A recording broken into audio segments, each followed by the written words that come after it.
بڑی آسان اور سادہ سے الفاظ میں کہ حدیث عشق دو بابست یکے از رقم کردی حسین و دیگر زینب، کہ پہلا جو ہے وہ جناب سیدنا حسین علیہ السلام نے رقم کیا اور دوسرا جو ہے وہ جناب سیدہ زینب سلام اللہ علیہ۔ اب یہ زینب کون تھی؟ سیدہ زینب جن کو زینب کبریٰ بھی کہا جاتا ہے، جن کو ثانی زہرا بھی کہا جاتا ہے، شریکۃ الحسین بھی کہا جاتا ہے، اس طرح اور دیگر بھی کئی القابات ہیں جن سے سیدہ زینب سلام اللہ علیہ آپ کو جو ہے وہ موسوم کیا جاتا ہے۔ تین یہ بہنیں تھیں، سیدہ زینب، ام کلثوم اور سیدہ فاطمہ۔ اسی طرح چار جو ہے وہ جناب سیدنا امام حسین کی بیٹیاں تھیں، ایک ان کی زوجہ تھی جن کا نام رباب جو ہے وہ تاریخ میں آتا ہے، اور ایک فاطمہ بنت حسن رضی اللہ تعالی عنہا آپ تھیں۔ یہ مستورات کے نام جو ہے وہ ہمیں تاریخ میں ملتے ہیں۔ ان میں سے جو شخصیت سینہ سپر ہوئی اور بعد از کربلا جس نے اپنے آپ کو دنیا کے سامنے پیش کیا، جس کے بارے میں دنیا کہتی ہے کہ وہ علی کی بیٹی، کون سی علی کی بیٹی؟ جس نے کیا کیا تھا؟ بھٹک رہا تھا دماغ انسانیت جہالت کی تیرگی میں، جہنم کے اندھے بشر کو رستہ دکھا گئی علی کی بیٹی، ابد تک نہ سر اٹھا کر چلے گا کوئی یزید زادہ، غرور شاہی کو خاک میں ملا گئی ہے علی کی بیٹی۔ یہ وہ تھی۔ اب آئیے اس طرف جو آپ کا سوال ہے کہ جناب سیدہ زینب سے جب ملاقات ہوئی جناب سیدنا امام حسین علیہ السلام جو سالار قافلہ ہیں، کل جنہوں نے کیا ہو جانا ہے، قتل ہو جانا ہے، جن کے بارے میں اللہ کے رسول صلی اللہ تعالیٰ علیہ وسلم کا فرمان کیا تھا کہ اخبرنی جبرائیل، مجھے جبریل نے خبر دی، کیا خبر دی؟ کہ آپ کے یہ جو بیٹا ہے ان ابنی الحسین، بے شک میرا یہ جو بیٹا ہے حسین، یقتل بارض طفن، کہ یہ کہاں قتل ہوگا؟ طف کے میدان میں جو ہے وہ قتل ہوگا، اس زمین پر قتل ہوگا جس کو طف کہا جاتا ہے، اور طف کے بہت سارے معنی لکھے گئے ہیں، اور ایک معنی یہ ہے کہ مصائب کی جگہ، وہاں قتل ہوگا۔ کون قتل ہوگا؟ امام حسین، اور مجھے وہاں کی کیا کی گئی؟ مٹی دی گئی، مضجع کے لفظ سے مٹی لا کر دی گئی، اور وہی مدفن ہوگا جناب امام حسین کا۔ جب یہ یعنی قتل گاہ کی طرف آپ یہ کہیں کہ شہادت کی طرف جناب امام حسین جو ہے وہ بڑھ رہے تھے، تو انہوں نے آخری رات اپنے خانوادے سے ملاقات۔ اب خانوادہ اس میں کون کون لوگ شامل تھے؟ بتیجے، بھانجے، بیٹے، یہ سارے لوگ جو ہے وہ شامل تھے۔ جناب سیدہ زینب کو جناب امام حسین علیہ السلام نے جب مخاطب کیا تو میں عام فام الفاظ میں اگر کہوں تو تین نکات جناب سیدہ زینب کے حوالے کیے۔ پہلا نقطہ کیا تھا کہ زینب میرے بعد اس قافلے کی سالار تم ہو، گویا کہ حفاظت کی ساری ذمہ داری تمہارے اوپر ہے۔ اور دوسرا نقطہ کیا تھا کہ ہے زینب میرے بعد میری شہادت کو آشکار دنیا پر کرنے والی تم ہو۔ اور تیسرا نقطہ یہ تھا جس کو جناب سیدنا حسین نے سیدہ زینب سلام اللہ علیہ کو بتایا تھا، وہ تیسرا نقطہ یہ تھا کہ زینب تم علی کی بیٹی ہو، علی کی جرت، علی کی شجاعت اور امام حسین کی شہادت کو تم نے دنیا کے اوپر یوں اجاگر کرنا ہے کہ رہتی دنیا یہ کہنے پر مجبور ہو جائے کہ اسلام کے دامن میں بس دو ہی تو چیزیں ہیں، ایک ضرب ید اللہ، ایک سجدہ شبیری۔ اور جناب سیدہ زینب سلام اللہ علیہ نے ہم نے دیکھا کہ اس کے بعد دنیا کی یہ بتا دیا کہ لوگوں جس مظلوم کی شہادت کربلا کے میدان پر ہوئی ہے وہ صرف شہادت نہیں بلکہ دستور حیات ہے۔ آج بھی اگر تم یہ چاہتے ہو کہ تم دنیا کے لیے حیات جاویدہ حاصل کر جاؤ اس دنیا میں رہتے ہوئے، تو تمہارے لیے لازم کیا ہے کہ امام حسین کے نقوش کو اپنے لیے کیا کرو، ان کے نقوش کی خاک کو اپنی آنکھوں کا سرما بناؤ۔ اگر تم یہ چاہتے ہو کہ آج بھی دنیا تمہارے عدل کی، تمہارے انصاف کی، تمہارے تقوی کی، تمہاری شجاعت کی، تمہارے حلم کی، تمہاری بردباری کی بات کرے، تو لازم کیا ہے کہ حسین کے کردار کو اپنا لو۔ یہ جناب سیدہ زینب سے مخاطب ہو کر عام فام لفظوں میں اگر میں کہوں تو امام حسین نے پیغام دیا تھا جو جناب سیدہ زینب نے اپنے پلے باندھا۔ پھر ہم دیکھتے ہیں کہ جب امام حسین کی یہ بہن جس کو ثانی زہرا کہا جاتا ہے اگر ہمیں کوفے میں نظر آتی ہے تو ایسی للکار کہ جب یہ کہتی ہے کہ خاموش، تو لوگ کہتے ہیں کہ اونٹوں کے گلے میں بندھی ہوئی گھنٹیاں وہ بھی خاموش ہو جایا کرتی ہیں۔ اور یہی جو ہے سیدہ زینب جب چلتی ہیں مقام رأس الحسین پر پہنچتی ہیں تو دنیا دیکھتی ہے کہ زینب کس طرح دنیا کے سامنے آتی ہے۔ پھر یہی جب چلتی ہیں نصیبین جن کو ہم کہتے ہیں امام زین العابدین کی مسجد کے نام سے جو آج بھی جگہ مشہور ہے، ترکی کے اندر یہ موجود ہے، وہاں جب پہنچتی ہیں تو ان کا خطبہ آج بھی دنیا اس کو پڑھ کر کیا ہوتی ہے، اور پھر آخری خطبہ جو رہتی دنیا تک کے لیے ہر اس شخص کے لیے نمونہ عمل ہے جو مظلوم کے لیے کھڑا ہے، جو حق کے ساتھ کھڑا ہے، جو باطل کے خلاف سینہ سپر ہے، جو یہ چاہتا ہے کہ دنیا کے سامنے آشکار ہو جائے حقانیت کیا ہوتی ہے، جو یہ چاہتا ہے کہ دنیا کو پتہ چل جائے حسینیت کس بات کا نام ہے، اس کے لیے مشعل راہ ہے۔ بالکل آگے بڑھیں گے۔ سید نیاز صاحب یہ بتائیے گا کہ سیدہ زینب سلام اللہ علیہ کو یہ قافلے کی جو سربراہی ملی وہ کب اور کیسے ملی؟ یقیناً یہ وہ شخصیت ہے کہ رسول خدا ختم المرتبت حضرت محمد مصطفیٰ صلی اللہ علیہ وآلہ وسلم اس دختر نیک اختر کو اپنے ہاتھوں پہ اٹھاتے ہیں اور بوسہ دے کے فرماتے ہیں کہ رہتی دنیا تک میری اس بیٹی کے کرامات کو دنیا کے سامنے لاؤ۔ یہ اپنے علم میں، اپنے علم میں، اپنی عمل میں، اپنے کردار میں، اپنی شجاعت میں، یہ میری بیٹی اپنی نانی خدیجۃ الکبریٰ سلام اللہ علیہا سے متمسک ہے۔ یہی وجہ ہے کہ اگر آپ تاریخ اٹھا کے دیکھیں نا تو امام حسین علیہ السلام جب مدینہ سے چلنے لگتے ہیں 28 رجب کو اور 3 شعبان کو جب مکہ پہنچتے ہیں تو یہ سارا سفر جو ہے، اس سفر میں سیدہ زینب سلام اللہ علیہا ایک بہترین وزیر کے طور پہ، ایک بہترین مشیر کے طور پہ امام حسین علیہ السلام کے شانہ بشانہ رہتی ہیں۔ یہی سیدہ زینب سلام اللہ علیہا ہیں کہ روز عاشور، یہ جو تاریخ آپ دیکھیں تو مولا امام حسین علیہ السلام نے جو آخری خطبہ دیا ہے نا کربلا میں، وہ اونٹنی پہ سوار ہو کے دیا ہے، اور یہ بہت بڑا آفاقی خطبہ ہے کہ جو اس وقت امت مسلمہ نہیں، عالم انسانیت کے لیے ایک بہت بڑی وصیت ہے، ایک بہت بڑی نصیحت ہے۔ امام حسین علیہ السلام اس خطبے میں میں اس خطبے کی طرف تھوڑا سا اشارہ کر کے میں اس طرف آتا ہوں کہ جہاں سے سیدہ زینب سلام اللہ علیہا کا علم اور حلم آپ کے سامنے آئے، اور آیا سیدہ زینب سلام اللہ علیہا سالار کیوں بنی، اس کی وجوہات کیا تھی، وہ آپ کو نظر آئیں گی۔ مولا یہ خطبہ دیتے ہیں اور یہاں پہ للکار کے فوج یزیدی کو یہ کہتے ہوئے نظر آتے ہیں کہ من عرف فقد عرف، جو مجھے جانتا ہے وہ تو جانتا ہی جانتا ہے، ولم یعرف ان عرف، جو مجھے نہیں پہچانتا میں اس کو اپنا تعارف دے دوں، میں ہوں مکہ کا بیٹا، میں ہوں منا کا بیٹا، میں ہوں محمد مصطفیٰ کا بیٹا۔ اگر تمہارا کوئی مذہب، کوئی دین، کوئی دھرم نہیں ہے تو پھر سنو، میں تمہیں آزاد مرد ہونے کی نصیحت کرتا ہوں، اور فرماتے ہیں جب بھی کوئی جابر، جائر، ظالم حاکم تم پہ مسلط ہو جائے تو پھر اللہ کو یہ حق ہے کہ تمہیں اس ہی میں سے معشور کر دے۔ یہ خطبہ دے کے جب رسول خدا کے فرزند ارجمند محمد مصطفیٰ کے دل بند، آنکھوں کا چین امام حسین علیہ السلام خیمے میں تشریف لاتے ہیں نا، تو یہاں پہ آ کے سیدہ زینب کے خیمے میں آتے ہیں۔ سیدہ زینب سلام اللہ علیہا ایک سوال کرتی ہیں، فرماتی ہیں یا ابن رسول اللہ، یہ کیا بات ہے کہ آپ جیسا منصوص من اللہ امام، آپ جیسی حجت خدا بول رہی ہو اور لوگوں پہ اثر نہ ہو؟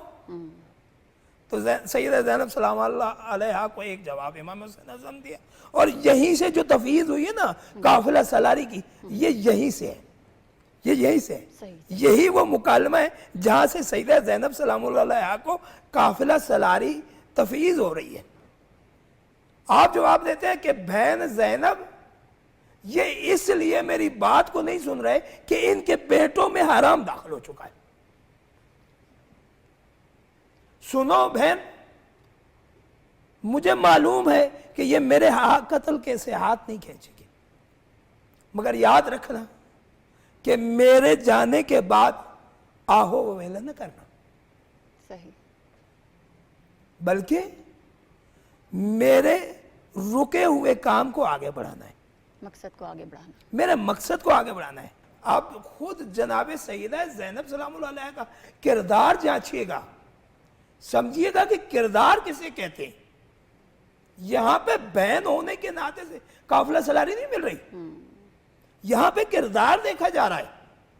اب یہاں پہ وصیت کرتے ہیں کہ بہن زینب مجھے اپنی نماز شب میں یاد رکھنا،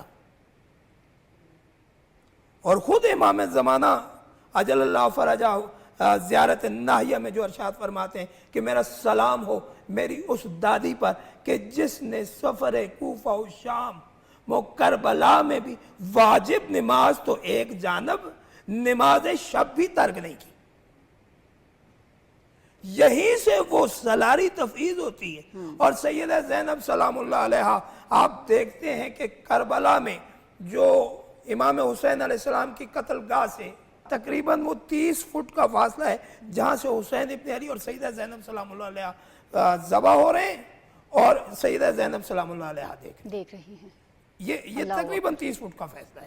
اللہ اکبر. لیکن کربلا کی یہ شیر دل خاتون، یہ شجاع خاتون، یہ نہ ڈرنے والی خاتون، نہ جھکنے والی خاتون، بے شک. سیدہ زینب خون علی ابن ابی طالب غالب علی کل غالب، جس میں ہاشمی خون ہے، جو قرآن پڑھتی ہوئی نظر آئے تو کوفہ کی معلمات میں آ جاتی ہے، اور لوگ اس کو یہ لقب دیتے ہیں کہ عالمہ غیر معلمہ، جو عقیلہ قریش بنتی ہے. وہ زینب سلام اللہ علیہ امام حسین علیہ السلام کے بعد اسی قافلہ سلاری، وہ جو حسین ابن علی علیہ السلام مدینے میں چلتے ہوئے فرما رہے تھے نا کہ اللہ میں اپنے نانا کی امت کی اصلاح چاہتا ہوں، یہاں پہ اپنے بھائی کے ساتھ یہ عہد کرتی ہیں کہ بھائی اس کربلا میں جو آپ کی قربانی ہے عالم اسلام کے لیے، عالم انسانیت کے لیے، اب جا رہی ہوں، اس وقت لوٹوں گی جب میں دنیا کو یہ بتا دوں گی کہ میرا بھائی نمازی تھا، باغی نہیں. ڈاکٹر صاحب، سیدنا زینب سلام اللہ علیہ ان کو ذمہ داریاں دی گئیں بعد از کربلا، کیسے نبھائیں انہوں نے اپنی یہ ذمہ داریاں؟ سبحان اللہ. سیدہ زینب سلام اللہ علیہ جب 10 محرم الحرام کی شب، یعنی کہ سارے شہداء، سارے جانشاران اہل بیت جو ہے اور امام حسین سمیت جب اللہ کے حضور پیش ہو چکے، تو اس کے بعد یزیدی جو فوج تھی اس نے کیا کیا؟ خیموں کو آگ لگانا شروع کر دی. سیدہ زینب نے سارے لوگوں کو جو ہے وہ خیموں سے نکالا. ذمہ داریوں کو دیکھیے گا، ٹھیک ہے. پچھلی رات یہ بات ہو گئی تھی کہ زینب تم کیا ہو؟ تم سپہ سالار ہو، تم محافظ ہو، تم پروٹیکٹر ہو ان سب کی، تمہاری ذمہ داری کیا ہے؟ پروٹیکشن. تو سیدہ زینب ساروں کو جو ہے وہ خیمے سے باہر نکالتی ہیں. امام سجاد جن کو زین العابدین کہا جاتا ہے، وہ چونکہ نقاہت کی وجہ سے، بیماری کی وجہ سے خود چل کر نہیں باہر آ سکتے. سیدہ زینب جاتی ہیں اور جا کے ان کو پکڑ کر باہر لے کے آتی ہیں اور ایک جگہ جمع ہو جاتی ہیں، اور وہ ساری رات سیدہ زینب سلام اللہ علیہ پہرا دیتی ہیں. ٹھیک. وہ خاتون جن کے متعلق جناب رسول اللہ صلی اللہ تعالیٰ علیہ وسلم کیا فرمایا کرتے تھے؟ ایک روایت میں آتا ہے کہ اللہ کے رسول کو ایک ہار جو ہے وہ ہدیے کے طور پر دیا گیا. جناب رسول اللہ صلی اللہ تعالیٰ علیہ وسلم نے ارشاد فرمایا کہ میں یہ سونے کا ہار اس کو پہناؤں گا جو مجھے سب سے زیادہ محبوب ہے، اور وہ ہار جناب سیدہ زینب سلام اللہ علیہ کے حصے میں آتا ہے. اور یہ وہ زینب ہے، وہ ساری رات پہرا دیتی رہتی ہیں.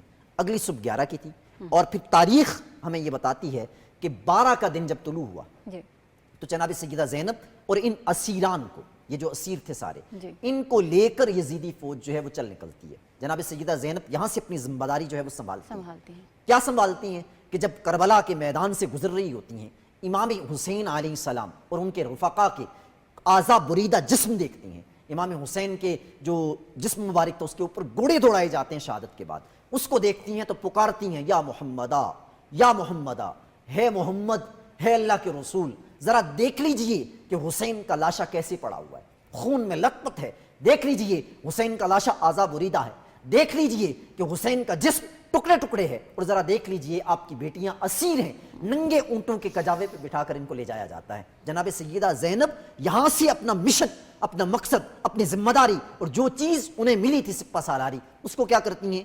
اپنے ہاتھ میں لیتی ہیں اور چل نکلتی ہیں.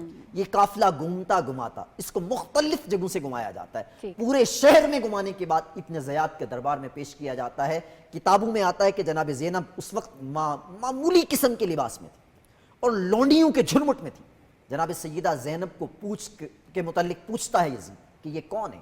تو ایک لونڈی جواب دیتی ہے کہ یہ جناب زینب بنت علی ہے.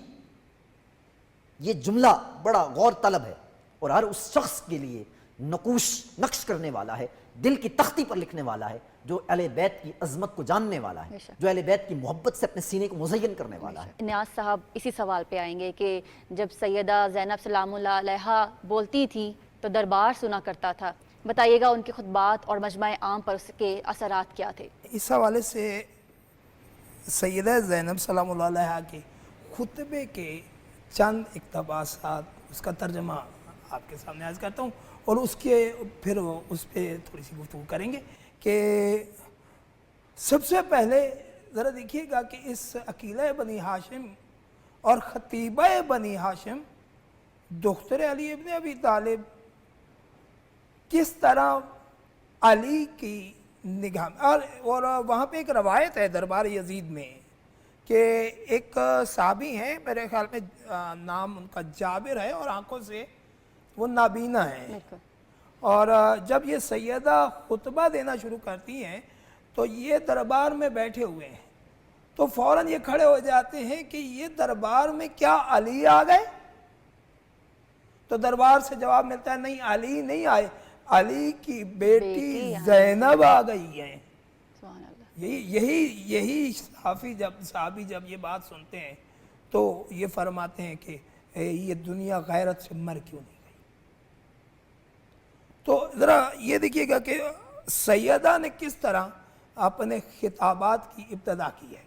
آپ فرماتی ہیں سب تعریفیں اس خدا کے لیے ہیں جو کائنات کا پروردگار ہے اور خدا کی رحمتیں نازل ہیں، شامل ہیں۔ یہ توحید کا ذکر کرنے کے بعد بلا آخر ان لوگوں کا انجام برا ہے جنہوں نے اپنے دامن حیات کو برائی کی سیاہی سے داغدار کر دیا۔ بی بی کی گفتگو میں اس قدر مضبوطی ہے، اس قدر پختگی ہے کہ دنیا کے وہاں پہ سنا جاتا ہے کہ کئی ممالک کے جو ہیں وہ وزراء اور سفراء جو ہیں وہ تشریف فرما ہیں اور وہ بیٹھے ہوئے ہیں اور یہ بی بی کا کلام سن رہے ہیں، اور جیسے ہی بی بی کے یہ جملے زبان سے نکلتے ہیں سارے کانوں میں ایک خاموشی چھا جاتی ہے، ایک وہ سر پہ کوے بیٹھ جاتے ہیں اور لوگ ایک دوسرے کی طرف اشارہ کر کے پوچھتے ہیں کہ یہ کون ہے۔ اور وہیں پہ یہ دیکھیے گا کہ وہیں یزید کے دربار میں سیدہ کی لب و لہجے نے، ابھی کلام کی طرف نہیں جا رہے، سیدہ کے لب و لہجے نے وہیں کربلا کو زندہ کر دیا اور انقلاب وہیں پہ آ چکا تھا۔ ٹھیک ہے۔ یہاں جب ابن زیاد کے دربار میں سیدہ زینب سلام اللہ علیہ اور قافلہ پہنچا تو سیدنا سجاد جو ہے امام زین العابدین جن کو ہم کہتے ہیں، ان سے ابن زیاد جو ہے وہ مخاطب ہوا، اور مخاطب ہو کر جو سید سجاد تھے ان کو اس نے تان و تشنیع کرنے کے علاوہ یہ کہا کہ تمہارا خاندان جو ہے وہ انجام کو پہنچ چکا، ٹھیک ہے۔ اس کے جواب میں سورہ زمر کی ایک آیت جناب امام زین العابدین نے تلاوت کی تھی جس کا میں مفہوم آپ کے سامنے رکھتا ہوں۔ امام زین العابدین نے وہاں علمی اعتبار سے ابن زیاد کو جواب دیا تھا اور یہ کہا تھا کہ امر تکوینی اور امر تشریعی، امر تکوینی کے اعتبار سے اگر دیکھا جائے تو اس میں کوئی شک نہیں ہے کہ روح کا قبض کرنے والا کس کے حکم سے روح قبض ہوتی ہے؟ اللہ کے حکم سے، لیکن امر تشریعی کی بنیاد پر اگر دیکھا جائے تو کبھی ایسا نہیں ہو سکتا کہ قاتل جو ہے وہ مقتول کے قتل سے جو وہ بری ہو جائے۔ اس پر ابن زیاد جو ہے وہ بھڑک اٹھا تھا، آگ بگولا ہو گیا اور امام زین العابدین جو ہے ان کو قتل کرنے کا جو ہے وہ حکم دیا، جس میں درمیان میں کچھ لوگ پڑے اور سیدہ زینب سلام اللہ علیہ نے امام سجاد جو ہیں ان کی وہ جو ہے وہ حفاظت فرمائی تھی۔ پھر بات یہاں سے جو ہے وہ رفتہ رفتہ آگے بڑھی تھی، اس کے بعد سیدہ زینب نے جو ہے وہ خطبہ دینا شروع کیا تھا۔ اب ہم اس سے قبل کہ یہ جانیں کہ یزیدی دربار میں جب سیدہ زینب سلام اللہ علیہ پیش ہوئی تو انہوں نے کیا فلسفہ پیش کیا تھا، ہم آج کے دور کی جانب بڑھتے ہیں۔ ڈاکٹر طاہرہ صاحبہ، آج کے دور میں بھی خواتین ہیں، اگر مردوں کے کندھوں سے ذمہ داریاں اتر کر خواتین کے کندھوں پر آتی ہیں تو انہیں بہت مشکلات کا سامنا کرنا پڑتا ہے۔ بتائیے گا کہ آج کی خواتین بی بی زینب سے کیا مثال لے سکتی ہیں، ان کا کون سا کردار کا کون سے پہلو ہیں جو کہ اپنا سکتی ہیں اپنی زندگی میں؟ جی ایک اچھا سوال ہے۔ دیکھیں جس طرح حضرت امام حسین کی شہادت کے بعد اور جتنے بھی شہدائے کربلا ہیں ان کی شہادت کے بعد جو ایک بہت بڑی ذمہ داری حضرت زینب کے کاندھوں پر آ پڑی، اس وقت جو ایک بھوک پیاس سے نڈال خاتون اور جو اپنے حصے کا پانی بھی اپنے ساتھ جو شہید لوگوں کے بچے تھے ان کو پلا رہی تھیں اور ان سب کو اپنے دکھ پر فوقیت دے رہی تھیں، اس وقت جس طرح انہوں نے سب کو سنبھالا، یہ آنے والی جو ابھی کی خواتین ہیں یہ ان کے لیے اس طرح بہت بڑی مثال ہے کہ ہمیں کس طرح صبر و استقامت سے حالات کا مقابلہ کرنا چاہیے۔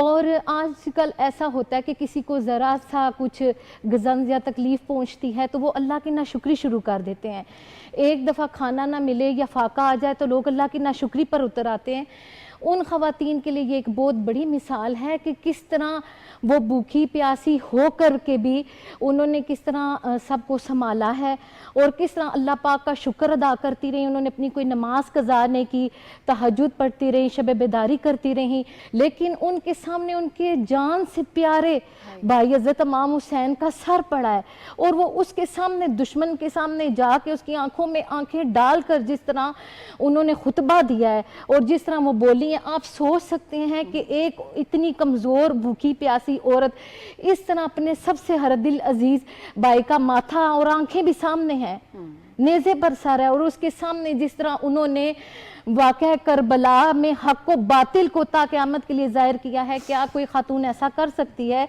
یہ ہمارے اسلاف ہیں, انہی کی پیروی کر کر ہم لوگ اپنے آپ کو کس طرح اپنے ایمان کو مضبوط کر سکتے ہیں, اپنے کردار کو مضبوط کر سکتے ہیں. انہی سے ہم عفت و پاک دامنی, صبر و استقامت, حیا سب چیزیں سیکھ سکتے ہیں کہ ہمارا دین ہمیں کیا درس دیتا ہے. اور یہی وہ شخصیات ہیں جو دین پر چل کر اپنے کرداروں کو تو انہوں نے امر کر دیا لیکن اپنی قربانیوں کو ہمارے لیے مشر راہ بنا دیا. انہوں نے بتایا ہے کہ یہ جو دنیا کی نمود و نمائش ہے یا حکومت ہے, جیسے یزید کو انہوں نے کہا کہ یہ جو ابھی تمہاری حکومت ہے یا تمہاری یہ شاندار زندگی ہے یہ ختم ہونے والی ہے, یہ فانی ہے. جس طرح مصیبتیں اور آفات تا دیر قائم نہیں رہتی, اسی طرح خوشیاں بھی اور حکومتیں بھی تا دیر قائم نہیں رہتی, لیکن جو چیز قائم رہتی ہے وہ آپ کا ایمان ہے, آپ کا کردار ہے, وہ تا قیامت تک لوگوں کے لیے مشعل راہ رہتا ہے. بالکل درست فرمایا آپ نے اور بہت خوب فرمایا آپ نے. سید نیاز صاحب, اب ہم آتے ہیں دربار یزید میں. جب بی بی زینب سلام اللہ علیہا وہاں کھڑی ہو گئیں اور پھر مظلوم کربلا کی شہادت کا انہوں نے ایک فلسفہ بیان کیا اور پھر تمام درباریوں نے اسے سنا, یہ منظر بیان کریے گا. دیکھیے, قافلہ اسیران کا دربار یزید میں پہنچا تو دربار یزید کی حالت یہ تھی. تاریخ بتاتی ہے کہ یہ لعین شخص اپنے اس لکڑیوں کے منبر پہ بیٹھا ہوا تھا اور اس کے سامنے تشت میں مولا امام حسین علیہ السلام کا سر رکھا ہوا تھا. یہ اپنے کفریات بیان کر رہا ہوتا نا تو سید السجاد علی زین العابدین السلام آگے بڑھتے ہیں اور فرماتے ہیں کہ تھوڑا سا وقت مجھے بھی ان لکڑیوں کے ڈھیر پہ کھڑے ہونے کی اجازت دی جائے. تو یہ انکار کرتا ہے, لیکن امام سید الساجدین کو آخر اسے مجمع سے کہا جاتا ہے کہ نہیں, ان کو اجازت دے دے, یہ تو ضعیف ہیں, یہ تو نعیف ہے, یہ تو زخمی ہے, یہ تو اس کو تو بولا نہیں جا رہا, یہ کیا بیان کرے گا. صحیح. وہاں پہ مولا سید السجاد نے ایک ایسا خطبہ دیا کہ جو ابھی وقت نہیں ہے کہ میں بیان کروں, انشاءاللہ کبھی زندگی رہی تو پھر اس پہ بات کریں گے. تو اس کیسا خطبہ سید السجاد کا تھا کہ یزید کو یہ حکم کرنا پڑا کہ اذان دو. جیسے ہی مؤذن نے اذان دینی شروع کی تو اس نے اللہ اکبر کہا. سید السجاد فرماتے ہیں یہاں حقیقت ہے کہ اللہ بڑا ہے. جیسے اس نے کہا اشہد ان لا الہ الا اللہ, اس نے کہا امام فرماتے ہیں کہ اس سے بڑی اور کیا بات ہے کہ محمد میرے نانا اور وحدہ لا شریک اللہ ہے. جیسے ہی اس مؤذن نے کہا نا کہ اشہد ان محمد رسول اللہ, تو مولا سید السجاد آگے بڑھ کے کہتے ہیں ایک منٹ رک جا, یہی فیصلہ ہو جائے گا کون حق پہ ہے کون باطل پہ. ذرا یہ تو بتا ہے یزید کہ یہ محمد میرا نانا ہے یا تیرا نانا ہے. اتنا کہنا تھا کہ یزید نے جلاد کو حکم دیا کہ سید السجاد کی گردن اتار لی جائے. یہاں پہ کھڑی جناب زینب سلام اللہ علیہ, جناب فضا کے پشت پہ کھڑی زینب سلام اللہ علیہ نے ایک دفعہ کہا کہ اب اما فضا پیچھے ہٹ جا. جناب زینب آگے بڑھی اور فرمایا کہ اگر آج گلا کھٹے گا تو یا پھر زینب کا پہلے کٹے گا پھر سجاد کا کٹے گا. اب سیدہ زینب سلام اللہ علیہ کا وہاں پہ خطبہ جو ایک آفاقی خطبہ ہے, جو ایک آفاقی پیغام عالم انسانیت کے لیے مقام ہے. ظالم کے سامنے کلمہ حق کس طرح کہا جاتا ہے یہ سیدہ زینب سلام اللہ علیہ نے بتایا ہے. فرماتی ہے یزید تو کیا سمجھتا ہے کہ تو ہمیں پیاسا رکھے, ہمیں قتل کر کے, کیا تو یہ سمجھ رہا ہے کہ تمہیں حکومت خدا مل گئی ہے؟ نہیں, میں نے اپنے اللہ سے سوائے حسن ظن کے کچھ نہیں دیکھا. میں نے اپنے رب سے اپنے لیے بہترین سے بہترین دیکھا ہے. ڈاکٹر صاحب آپ فرمائیے گا، یہ فلسفہ بی بی زینب کے حصے آیا بیان کرنے کے لیے، وہ مناظر پیش کریے گا. جناب سیدہ زینب سلام اللہ علیہا، جب جناب سیدنا امام زین العابدین ٹھیک انہوں نے یہ اشہد ان محمد الرسول اللہ اس کے مقابلے میں جب اپنا آپ پیش کیا، اپنا نسب بیان کیا، یہ بتایا کہ میں کس کا فرزند ہوں، میں فرزند رسول ہوں. میں کس کا دل بند ہوں؟ جناب علی المرتضیٰ حیدر کرار کا دل بند ہوں. میں کون ہوں؟ جناب بطول کا نور نظر ہوں. جب یہ بتایا سارا کچھ، اور پھر یزید سے سوال کیا کہ ذرا تو بتا کہ تیرا نانا کون ہے. ٹھیک، اگر محمد میرے نانا ہیں اور تو اگر جھوٹ بولے گا تو غرق ہوگا. جب یہ ساری بات ہوئی تو یزید جو ہے وہ کیا ہوا، دوبارہ سے پھر تیش میں آ گیا اور اس نے تلوار نکال لی. جب تلوار نکالی تو اس وقت جناب سیدہ زینب جو ہے وہ میدان عمل میں اترتی ہیں، اور وہ رائے عظیمت جس پر جناب سیدہ زینب کربل سے کوفے سے دمشق چل کر آتی ہیں، دوبارہ سے وہ معاذ جناب سیدہ زینب سنبھالتے ہیں، اور سنبھالنے کے بعد یزید کو مخاطب کر کے کہتی ہیں کہ ہے یزید، تو کیا سمجھتا ہے کہ ہمارے اوپر اس ظاہری دنیا کو، ان ظاہری اسباب کو تو تنگ کر کے جنگ جیت گیا ہے؟ ایسا نہیں ہے، بلکہ تو ظاہری طور پر مادی اعتبار سے، اس اقتدار کے اعتبار سے تو جنگ جیت گیا ہے، مگر حقیقتاً اللہ کے حضور کون جیتا ہے؟ ہم. کل جب حشر کا میدان ہوگا تو ہم رسول اللہ صلی اللہ علیہ وسلم کے لیوائے حمد کے جھنڈے تلے کھڑے ہوں گے اور تو اس کے مقابل میں کھڑا ہوگا. اس دن تجھ سے سوال ہوگا کہ تو نے فرزند رسول کے ساتھ کیا کیا تھا. جب جناب سیدہ زینب یوں گرج کر للکار کر یزید کو مخاطب کرتی ہیں تو اس وقت کیا ہوتا ہے، مجمع کے اندر بیٹھا ہوا ہر شخص زار و قطار رونا شروع ہو جاتا ہے. ہر شخص جو ہے وہ آؤ بکا کرنا شروع ہو جاتا ہے. تاریخ کی کتابوں میں آتا ہے کہ یزید کے اوپر لعنتیں برسنا شروع ہو جاتی ہیں. ہر شخص یزید کو لعین کہنا شروع ہو جاتا ہے. یزید یہ سمجھتا ہے کہ شاید ابھی یہ میرا مجمع جو ہے وہ بغاوت کر بیٹھے گا اور میرا اقتدار جو ہے وہ زمین بوس ہو جائے گا. ایک دم سے یزید فوراً سے نماز جو ہے وہ شروع کر دیتا ہے، نماز ظہر شروع کر دیتا ہے. اور یہ وہی یزید ہے جو کیا کرتا ہے، جناب سیدہ زینب اور ان کے قافلے کو، اسرا جن کو ہم کہتے ہیں، اسرائے کربلا جو تھے، ان کو آنے سے پہلے اپنے پورے قصر کی زیبائش و آرائش کرواتا ہے. پورے علاقے میں، پورے دمشق میں جو ہے وہ اناؤنس کرواتا ہے، اعلان کرواتا ہے کہ ہر شخص آج دربار میں جو ہے وہ آ جائے. اور پھر یہ وہی یزید ہے جو تشت میں رکھے ہوئے جناب سیدنا امام حسین علیہ السلام کی جو سر انور ہے، آپ کے دندان مبارک کو چھڑی سے مارتا ہے. اور چھڑی سے مارنے کے بعد جب وہ مخاطب کر کے کہتا ہے کہ کاش میرے آبا زندہ ہوتے اور دیکھتے، جس کے بارے میں شاعر نے کہا تھا کہ ایک محمد دشمنی کیا کیا قیامت ڈا گئی، بدر کی حد بڑھتے بڑھتے کربلا تک آ گئی.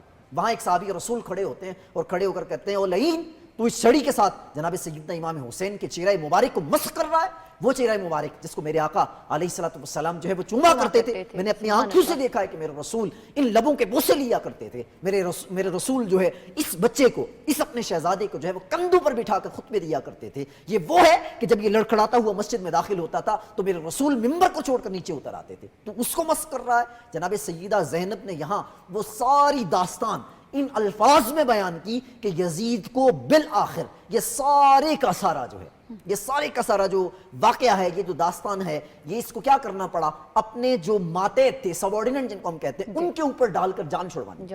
مگر کیسے جان چھوٹے؟ نہیں چھوٹے، تاکہ قیامت نہیں چھوٹے. کیوں؟ اس لیے ممکن نہیں ہے کہ یزید اس ساری کارستانی میں جو ہے وہ کیا تھا، شامل تھا، بلکہ اس کے پیچھے جو آرڈرز کرنے والا، آپ یہ کہیں کہ بیہائنڈ دا سکرین جو پاور تھی ساری کی ساری، وہ کس کی تھی؟ یزید کی تھی. اور جناب سیدہ زینب نے یہاں کیا کیا، اپنے آپ کو جو ہے جناب علی المرتضیٰ کی زبان میں یزید کو مخاطب کر کے بابانگ دہل دنیا کو اس فلسفے کا، اس شہادت کا جو فلسفہ تھا وہ سمجھا دیا. اور کیا سمجھایا؟ یہ سمجھایا کہ لوگوں، قرآن جو تم سے مطالبہ کرتا ہے، لا اسألکم علیہ اجرا الا المودۃ فی القربى، اس کی عملی مثال یہ ہے کہ ہر میدان میں اگر تم اپنے ایمان کی سلامتی چاہتے ہو تو حب رسول کو اپنے سینوں میں جو ہے وہ جگہ دو. اور اس کے بعد اس بات کا بھی اعادہ کیا جو جناب سیدہ زینب کے نانا نے کہا تھا، انی تارک فیکم الثقلین، لوگوں میں دو چیزیں تم میں چھوڑے جا رہا ہوں اور دونوں بھاری بھرکم ہیں. یا رسول اللہ کون سی؟ کتاب اللہ و عطرتی، کہ لوگوں سنو وہ دو چیزیں کیا ہیں، وہ دو چیزیں ہیں کتاب اللہ، اللہ کا قرآن، اور دوسری چیز کیا ہے؟ عطرت. یہ سارا فلسفہ تھا جناب سیدنا امام حسین علیہ السلام کی شہادت کا. کیونکہ ان کے اپنے الفاظ کیا تھے، میں کس لیے نکل رہا ہوں؟ اصلاح کس کی؟ امت و جدی، میرے جد کی جو امت ہے اس کی اصلاح کے لیے، متین کے لیے نکل رہا ہوں. میں کس لیے اقتدار کے لیے نہیں نکل رہا، ظلم کے لیے نہیں نکل رہا، فسق کے لیے نہیں نکل رہا. میرا مقصد کیا ہے؟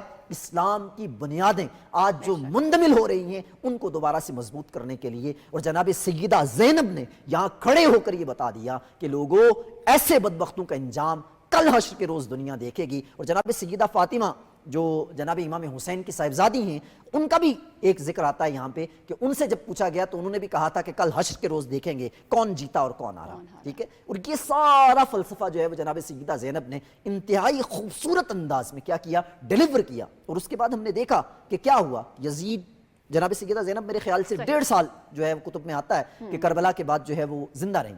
ٹھیک. بعض لوگ کہتے ہیں کہ آپ کوفہ میں ہی دوبارہ آ گئی تھیں، اور بعض کہتے ہیں نہیں آپ جو ہے وہ مدینہ شریف چلی گئی تھی. ٹھیک ہے. لیکن 1.5 سال زندہ رہی. لیکن اس عرصے میں یزید دن بدن زوال پذیر ہوتا رہا. اور اس کی بنیاد کیا بنی؟ جناب سیدہ زینب سلام اللہ علیہا کا وہ خطبہ جو آخری وقت میں انہوں نے دیا تھا. ٹھیک ہے. میں چاہوں گی کہ سید نیاز صاحب اسے جو ہے وہ بیان کر کے پروگرام کے اختتام کی جانب ہم بڑھیں گے.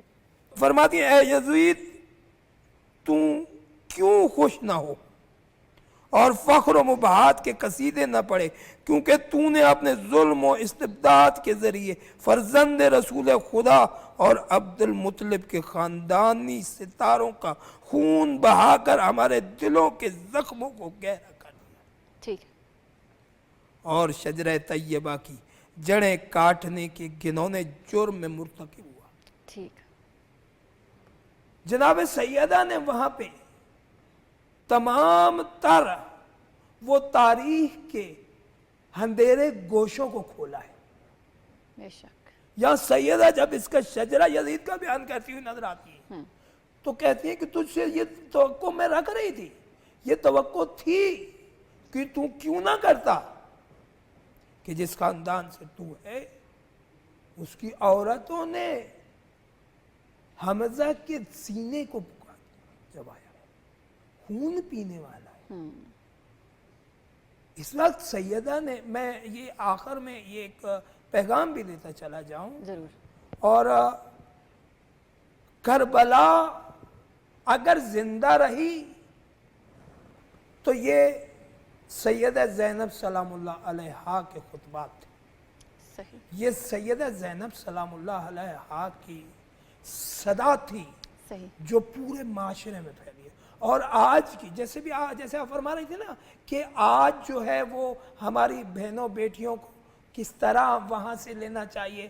تو میں دیکھیں ایک روایت جو ہے وہ آپ کے سامنے بیان کروں گا کہ جب یہ کربلا ہو چکی نا تو ایک شخص سید سجاد علی زین العابدین علیہ السلام کے پاس آیا اور آ کے عرض کرنے لگا کہ یابن رسول اللہ، میں نے شام غریبہ کو ایک خاتون کو دیکھا کہ جو اپنے سر پہ سرخ چادر اوڑے ہوئے تھی. تو امام زارو قطار رونے لگے، آنسوؤں کی لڑی بن گئی. فرمایا میرے دکھے ہوئے درد کو اور نہ بڑھا. وہ خاتون میری پھوپھی زینب تھی اور ان کے سر پہ جو چادر تھی وہ سفید تھی مگر آہنی نیزوں کی وجہ سے وہ لال ہو گئی. ڈاکٹر شہباز صاحب آپ کا، ڈاکٹر طاہرہ صاحبہ آپ کا، اور سید نیاز صاحب آپ کا آج کے پروگرام میں شمولیت کا بہت شکریہ. تارے ہیں حسین، چرخے نوع بشر کے تارے ہیں حسین. انسان کو بیدار تو ہو لینے دو، ہر قوم پکارے گی ہمارے حسین. فرمان مصطفیٰ ہے یہ قول رسول ہے، حسین